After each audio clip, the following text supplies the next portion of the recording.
Hello everyone, my name is Greg Hungerford. I am the Social Emotional Behavioral Effective Practice Specialist, and I am providing this brief video of an overview of the SEB Academy content that was going to be offered to you during NTO, and obviously you know that one day was canceled.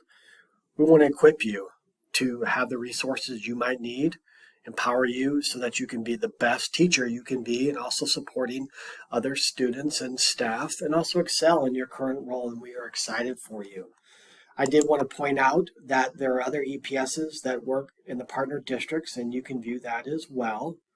And also know that it's important, really the main idea for this video presentation is to hit home that we want you to be aware of the SEB school-wide quality indicators, and also the SEB tiered intervention resource.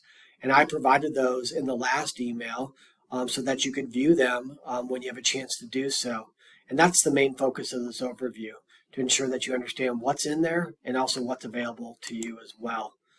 And we're going to point out during this video that really some of the main focus are these QIs, and that the QIs themselves can be vast and a little overwhelming if you begin to look at them.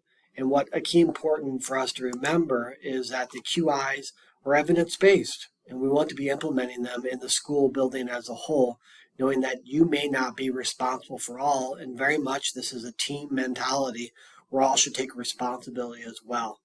And so this is about reflection. This is about you looking at the quality indicators, perhaps individually first, and then as you choose with maybe your school-based team, and also with your classroom team.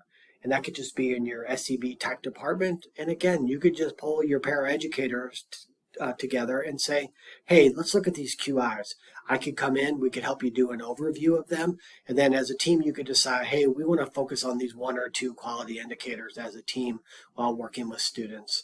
And so we did devise these for students specifically with educational diagnosis of emotional disturbance, and or there are other students who are displaying SEL, SEB needs who might benefit from these quality indicators as well. And so why are we doing this? Well, we want to increase student engagement. We want to have students return to their home school environment. And of course, we want to reduce suspensions, reduce crisis, and we want to improve grades and attendance. And that's the why behind these. And so why implement these? Because they're a key way for you to track and measure performance individually and also as a classroom, and at some point school-wide as well. Some are for all staff and some are for designated staff.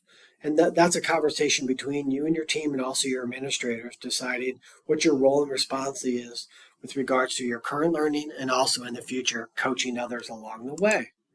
And so you can see the SEB QIs are structured into 7 domains, and you can see those there in front of you.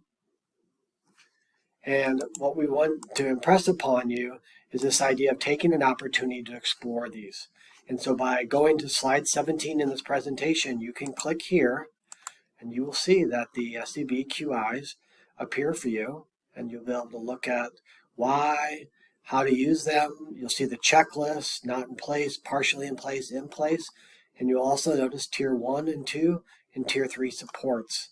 And we can note readily that even in our SSD schools, there are still some interventions that can be for all, for some, and also for few.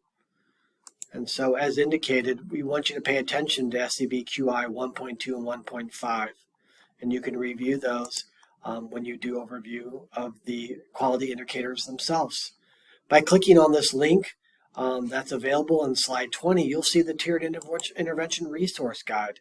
We want you to know what's in there for your use later on. And as I click on that, you'll see that we do an introduction, and right at the top, you're going to see SEB intervention hubs. Make sure you click on that. And when you click on that, you're going to be moved down to page, I believe, 10, and you're going to see teaching materials, goal writing, data collection. There are so many important resources readily available for you. And so the rest of the intervention resource guide is to help guide you about why we use best practices. How do we shift our beliefs on challenging behavior? Understanding function, the cycle of challenging behaviors, those strategies that are most impactful in supporting the replacement behaviors that we want. CASTLE, And if you're not aware of CASEL, I highly suggest you click on that link. These can very much guide your IEP goal writing. And also for those of you that are aware of Goal Book, it's a resource available to all teachers to the special school district. Those goals are aligned to CASEL as well with regards to SEL. We have high leverage practice, which is very much a focus of Academy. And then we're back to that hub. And I share this resource guide also, so it's going to help guide you as you're having conversations with other teammates, with family members, etc., and help you provide a rationale for your why, so that when you're having those important conversations. And so really the rest of this presentation for this part is about introducing 3.3 and 3.4, introducing CASEL, talking about the main competencies within CASEL, understanding our lens and how we're going to look at challenging behaviors as lagging skills that we know that students would do better if they could, and we're going to guide them through modeling and coaching in order so they can do so. And looking at skill deficits as something that we know we can help students improve, and we want to make sure that we're viewing that lens of positivity and that we can teach those replacement behaviors. Data collection is very important. We do have a SEB progress monitoring tool in the Tiered Intervention Resource Guide, and I'm happy to coach you and show you how to set that up so you can collect data on your IEP goals. And you'll be able to see that in slide 34 also. Another key emphasis for our time is to make sure that you have a chance to do the pre and post assessment in here. And I didn't note that clearly at the beginning, but you'll see on slide 40 is the post assessment. And when you begin this presentation, if you could click on slide 10 to do the pre-assessment, that would be greatly appreciated. It's just a few questions and allows us to understand where you're at and what you might need. Your feedback is important to us, and we want to make sure that you provide feedback, especially if you want to do so after viewing this. You can click on that link as well. And finally, it's just important for us to really impress upon you that your self-care is important. This work is hard enough. We want you to take care of yourself so that you can do what is necessary to take care of students. And it can be very grueling at times. And so we do have plenty of resources around self-care if you are interested as well.